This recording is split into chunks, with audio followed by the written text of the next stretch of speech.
Clermont-Ferrand, la chaîne des Puys, ou plus au sud, la zone du lac Pavin. Il y a plus d'un scénario possible pour une nouvelle éruption. Car cette région est d'une incroyable richesse en termes de phénomènes volcaniques. Pourquoi y a-t-il une telle concentration de volcans dans un si petit périmètre? Pourquoi ont-ils des formes aussi différentes?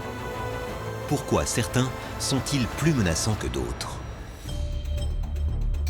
Pour le comprendre, il faut remonter 25 millions d'années en arrière avec l'apparition des premiers volcans d'Auvergne. Plusieurs phases d'éruption se succèdent ensuite dans toute la région. Mais la plus spectaculaire se situe dans le Cantal, avec des éruptions titanesques. Vous avez des grands massifs volcaniques qui vont naître, par exemple au sud de l'Auvergne, avec l'énorme massif du Cantal, qui est un grand stratovolcan, qui en superficie fait aux environs de 2700 km², c'est le double de l'Etna. Ce volcan a probablement atteint les 3500 à 4000 mètres d'altitude et il s'est effondré sur lui-même. Si de tels volcans apparaissent en Auvergne, c'est le fait de processus très longs et invisibles à l'échelle d'une vie humaine. Des phénomènes extrêmes situés sous la croûte terrestre qui nous en protège. Si on voulait une image pour représenter la Terre et bien s'en rappeler, ce serait un avocat. Un avocat assez sphérique. Si vous coupez un avocat qui serait sphérique, vous avez la peau qui correspondrait à la plaque rigide. On a d'abord 30 km de croûte continentale et une croûte océanique de 5 à 6 km d'épaisseur. Sous cette croûte, on atteint déjà les 2000 degrés Celsius. Nous sommes dans ce qu'on appelle le manteau, un fluide visqueux qui s'enfonce jusqu'à 2900 km.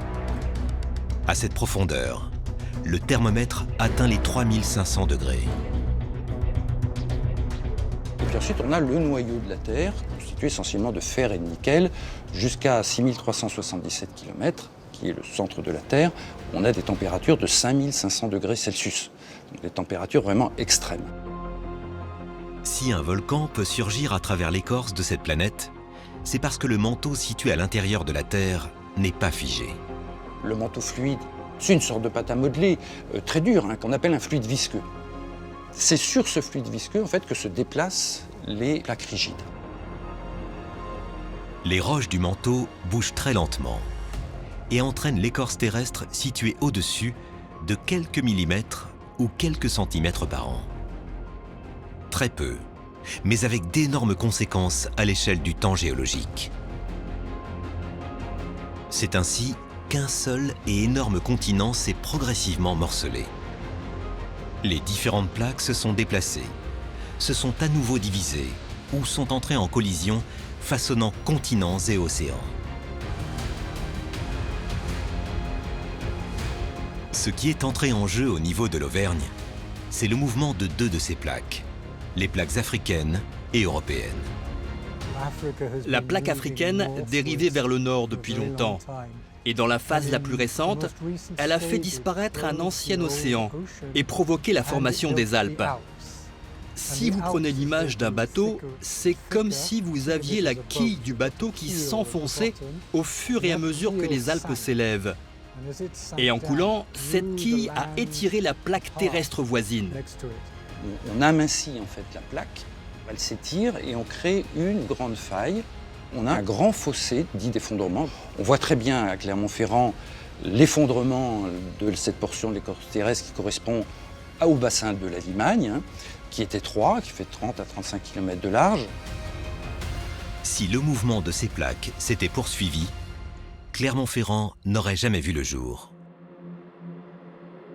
Alors s'il avait continué, cet écartement, on aurait eu donc deux continents qui se seraient séparés et un océan qui se serait véritablement formé entre les deux.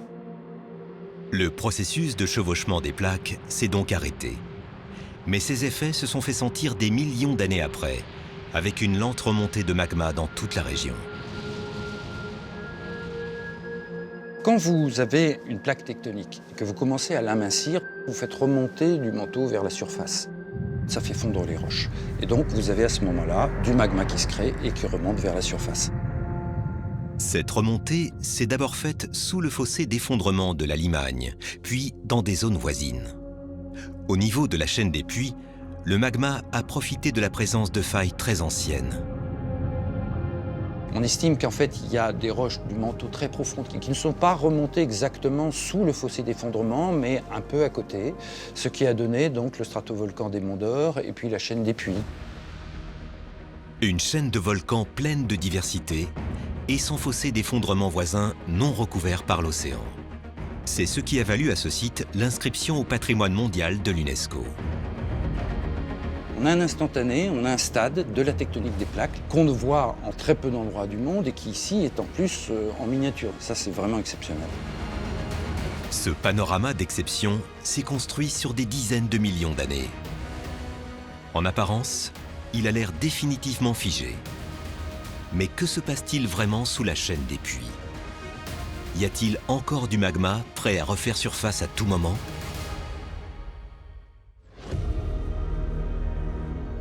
Pour étudier ces problématiques, il existe un laboratoire, l'un des mieux équipés au monde. À proximité immédiate des volcans d'Auvergne, à Clermont-Ferrand, c'est le LMV, le laboratoire Magma et Volcans. 150 chercheurs, ingénieurs et techniciens de différentes nationalités travaillent ici. Ils alternent analyse en laboratoire et mission sur le terrain. L'observation sur le terrain, pendant les éruptions, mais également en dehors des périodes éruptives, pour comprendre les volcans, c'est fondamental, bien évidemment. Un volcanologue sur le terrain, il va pouvoir rechercher tout type d'informations. Gravimétrique, magnétique, électromagnétique, chimique, la chimie des gaz par exemple, ou des laves. Toutes ces données vont nourrir les modèles qu'on va pouvoir élaborer. Avec l'ensemble de ces informations collectées sur le terrain, les volcanologues créent ensuite des modèles sur ordinateur, mais aussi des phénomènes volcaniques en modèle réduit. Comme ce dispositif unique au monde, un canal de 7 mètres de long. Les volcanologues du LMV y reproduisent les tsunamis provoqués par les volcans. Des tsunamis qui peuvent se révéler très dangereux. L'une de ces éruptions, particulièrement tragique, a marqué l'histoire. En Indonésie, entre les îles de Sumatra et de Java, c'est l'éruption du Krakatoa au XIXe siècle, quand 36 000 personnes y ont laissé la vie. En 1883, le sommet du Krakatoa explose. Génère une colonne de cendres qui monte jusqu'à 50 km d'altitude. Le volcan va finir par s'effondrer sous son propre poids. L'éruption du Krakatoa est très puissante puisqu'on dit qu'on a entendu le bruit de l'explosion jusqu'en Australie, donc à plus de 5000 km de distance. Cette éruption s'est accompagnée de tsunamis très importants avec des vagues d'une trentaine de mètres de hauteur qui ont pu transporter des navires, des gros bateaux quand même, jusqu'à 3 km à l'intérieur des terres. Pour éviter ce genre de tragédie, le travail des volcanologues est fondamental. Car leur mission consiste aussi à lancer des alertes en cas de danger. Mais on ne les écoute pas toujours. Vous pouvez faire toutes les analyses et mesures que vous voulez. Si ce n'est pas communiqué aux gens, alors ça ne sert à rien. Et on a plein d'exemples de ce genre. L'un de ces exemples les plus dramatiques se situe en Colombie, autour du volcan Nevado del Ruiz. En 1985, les scientifiques avaient alerté les autorités des semaines avant la catastrophe. La ville d'Armero, aujourd'hui détruite, aurait pu être évacuée en quelques heures. Il y a eu une absence de communication entre les scientifiques et la population qui était en danger, ce qui signifie qu'il n'y a pas eu d'alerte pour un événement qu'on avait anticipé.